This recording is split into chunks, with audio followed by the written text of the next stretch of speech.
প্ৰতিযোগিতামূলক পৰীক্ষাৰ কাৰণে দৰকাৰী বিষয়ৰ ভিডিঅ পাই থাকিবলৈ ইয়াতে ক্লিক কৰি মোৰ চেনেলটো সাবস্ক্ৰাইব কৰক আৰু এই চেনেলত আপলোড হোৱা নতুন ভিডিঅবোৰৰ আপডেট পাই থাকিবলৈ এই বেলটোত ক্লিক কৰি অলত ক্লিক কৰক নমস্কাৰ আজি আমাৰ টপিকটো হৈছে IPL 2020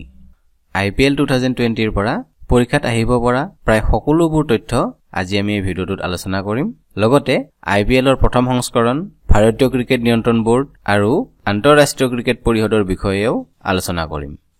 প্ৰথমে জানো আহক IPL ৰ প্ৰথম সংস্কৰণৰ বিষয়ে IPL ৰ সম্পূৰ্ণ নাম হৈছে ইণ্ডিয়ান প্ৰিমিয়াৰ লীগ IPL ৰ প্ৰথম খেল অনুষ্ঠিত হৈছিল 2008 চনত যেহেতু ইণ্ডিয়ান প্ৰিমিয়াৰ লীগ গতিকে এই খেল ভাৰতত অনুষ্ঠিত হয় 2008 চনৰ IPL ত মুঠ অংশগ্ৰহণকাৰী দল আছিল 8টা এই খেলৰ বিজয়ী দল হৈছে ৰাজস্থান ৰয়েলছ আৰু ৰানাৰ্ছ আপ হৈছে Chennai super Kings Rajasthan Royals হৈছে IPL ৰ প্ৰথম বিজয়ী দল বা প্ৰথম চেম্পিয়ন এতিয়া আমি IPL 2020 ৰ বিষয়ে আলোচনা কৰিম IPL 2020 19 ছেপ্টেম্বৰৰ পৰা 10 নৱেম্বৰলৈ অনুষ্ঠিত হৈছিল এইবাৰৰ IPL হৈছে ত্ৰয়োদশ IPL বা 13th এডিশন অফ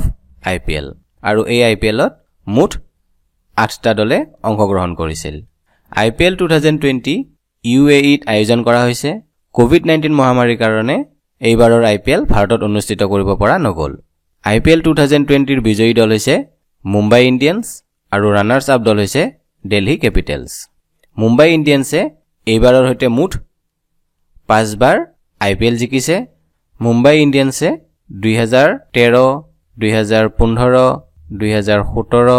2019 আৰু 2020 চনৰ IPL জিকি সৰ্বাধিক IPL জিকা দল হিচাপে পৰিগণিত হৈছে এইবাৰৰ প্লেয়াৰ অফ দা সিৰিজ হৈছে ৰাজস্থান ৰয়েলছৰ খেলুৱৈ জোফ্ৰা আৰ্চাৰ IPL 2020 ৰ অৰেঞ্জ কেপ লাভ কৰিছে কিংছ 11 পাঞ্জাব দলৰ খেলুৱৈ KL ৰাহুলে তেওঁ এই সেশনটোত 670 ৰান কৰিছে অৰেঞ্জ কেপ হেগৰাকী খেলুৱৈক দিয়া হয় যি গৰাকীয়ে গোটেই সেশনটোত সৰ্বাধিক ৰান কৰে হেহে তেওঁ এই বঁটা লাভ কৰিছে ঠিক তেনেদৰে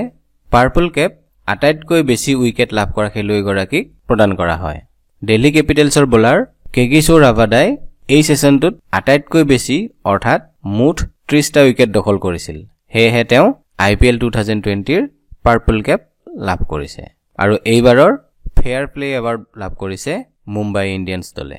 যেহেতু এইবাৰৰ IPL খেল UAE ত অনুষ্ঠিত হৈছে হেহে UAE ৰ বিষয়ে দুটামান কথা জানো আহক UAE ৰ সম্পূৰ্ণ নাম হৈছে ইউনাইটেড আৰব এমিৰেটছ অৰ্থাৎ সংযুক্ত আৰব গণৰাজ্য এইখন হৈছে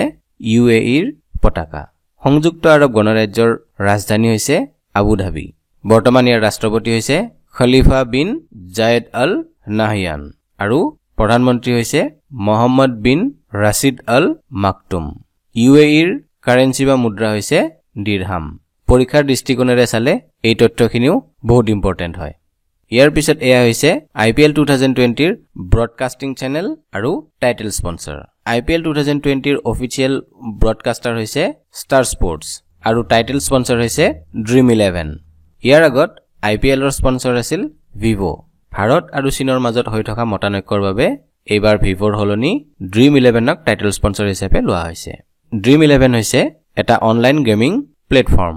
য'ত online cricket football hockey kabaddi ইত্যাদি গেমবোৰ খেলিব পাৰে এই গেমিং প্লেটফৰ্মটো 2008 চনত মুকলি কৰা হৈছিল বৰ্তমান ইয়াৰ ব্ৰেণ্ড এম্বেছাডৰ হৈছে মহান ক্ৰিকেট খেলুৱৈ মহেন্দ্ৰ সিং ধোনী এতিয়া আমি BCCI ৰ বিষয়ে দুটামান তথ্য জানিম BCCI ৰ সম্পূৰ্ণ নাম হৈছে board of control for cricket in India অৰ্থাৎ ভাৰতীয় ক্ৰিকেট নিয়ন্ত্ৰণ বৰ্ড ভাৰতত পুৰুষ আৰু মহিলা ক্ৰিকেটক এই বৰ্ডখনে নিয়ন্ত্ৰণ কৰে BCCI ৰ গঠন হৈছিল 1928 চনত বৰ্তমান ইয়াৰ অধ্যক্ষ বা প্ৰেসিডেন্ট হৈছে সৌৰভ গাংগুলী আৰু ইয়াৰ মুখ্য কাৰ্যালয় আছে মুম্বাইত গোটেই বিশ্বৰ ক্ৰিকেট খেলক নিয়ন্ত্ৰণ কৰিবৰ কাৰণে এখন পৰিষদ আছে সেইখন হৈছে ICC বা ইন্টাৰনেশ্যনেল ক্ৰিকেট কাউন্সিল আন্তঃৰাষ্ট্ৰীয় ক্ৰিকেট পৰিষদ ICC গঠন হৈছিল 1909 চনত বৰ্তমান ইয়াৰ চেয়াৰম্যান হৈছে ইমৰান খাজা বৰ্তমান ইয়াৰ CEO হৈছে মনুৰ সাহানী আৰু ইয়াৰ মুখ্য কাৰ্যালয় আছে ডুবাইত ডুবাই ইউনাইটেড আৰব এমিৰেটছৰ এখন ডাঙৰ চহৰ এয়াই আছিল আমাৰ আজিৰ বিষয় IPL 2020 আৰু ইয়াৰ লগত জড়িত কিছুমান তথ্য আজিৰ এই ভিডিঅটো যিবোৰ তথ্য আলোচনা কৰা হ'ল এই আটাইবোৰে কম্পিটিটিভ এক্সামৰ কাৰণে বহুত ইম্পৰ্টেন্ট হয় আশা কৰিছো আপোনালোকে যেন ইয়াত উল্লেখ কৰা তথ্যখিনি ভালকৈ মনত ৰাখে। ধন্যবাদ। জয় আই অসম।